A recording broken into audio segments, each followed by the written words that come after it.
It's the Stephen A. Smith Show podcast. Exclusive interviews and non-stop Team 1050 coverage. It's the Stephen A. Smith Show podcast.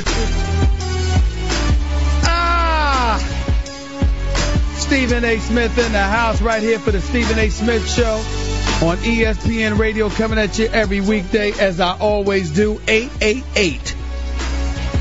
Say ESPN is the number to call up. That's 888-729-3776. The Stephen A. Smith Show on ESPN Radio is presented to you by Progressive.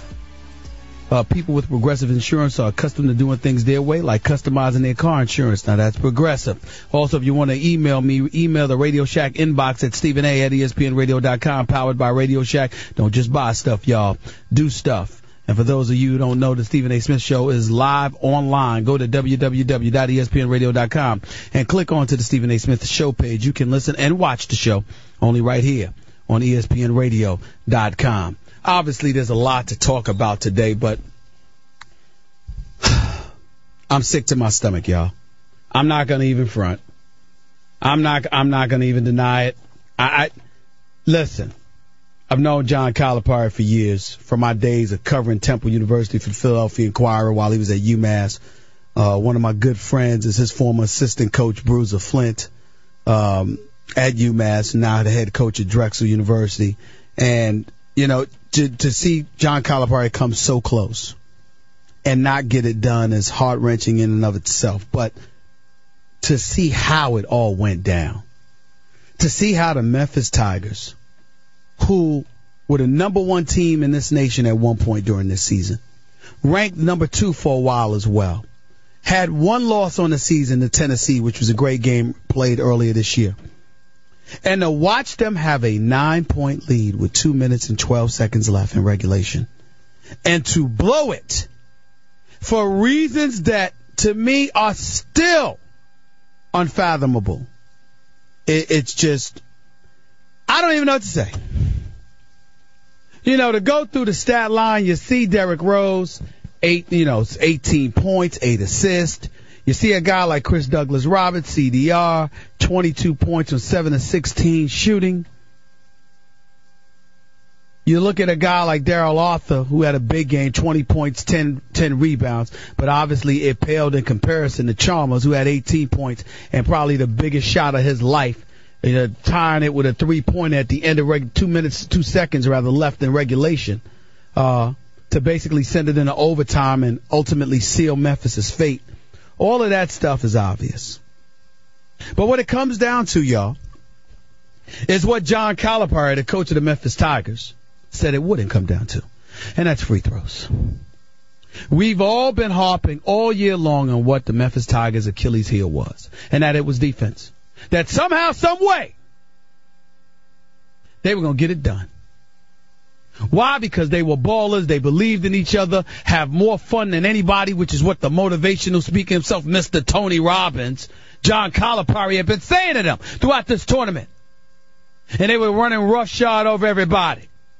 Just beat down everybody. You saw what they did to Texas. Excuse me. You saw exactly what they did to Texas. You saw what they did to UCLA Saturday. And despite how Kansas just bum-rushed North Carolina in the first half, I truly believed in my heart that the Memphis Tigers were just on a mission, that Derrick Rose was just special, too special to let this to lose in a national championship game. That Chris Douglas-Roberts, with that sweet stroke of his, was just too gifted to let that happen. I knew that Mario Chalmers and Collins and those boys would be all up in them.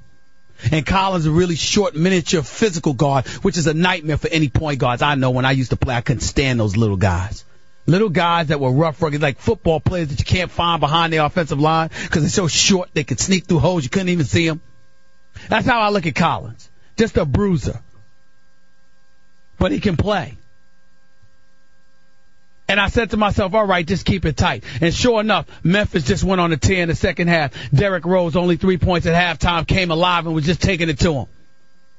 At one point, when he scored his first points in the second half, as you know, he just looked at Calipari and put his arms like, just calm down, coach, calm down. I got this. And sure enough, they had it. And then all of a sudden, the wheels started coming loose. Everything started falling apart. And exactly what you feared when you thought about Memphis came to light. It's 2 minutes and 12 seconds left. Robert Dozier makes both free throws. They're up 60-51 with 2 minutes and 12 seconds left. Arthur comes down, makes 2-point, makes turnaround jumper, assisted by Mario Chalmers. I think it was a dunk, actually. I'm sorry. Collins hits a 3-pointer. Nobody would have predicted that, but it happened.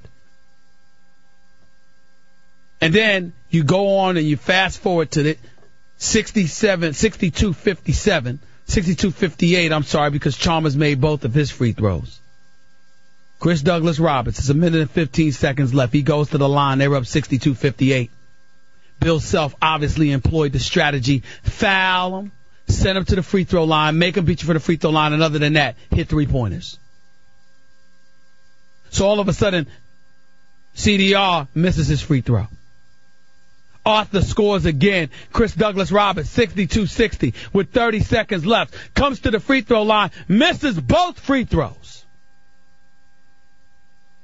Misses both free throws. I'm sorry, he missed the jump shot. Then he missed the free throw.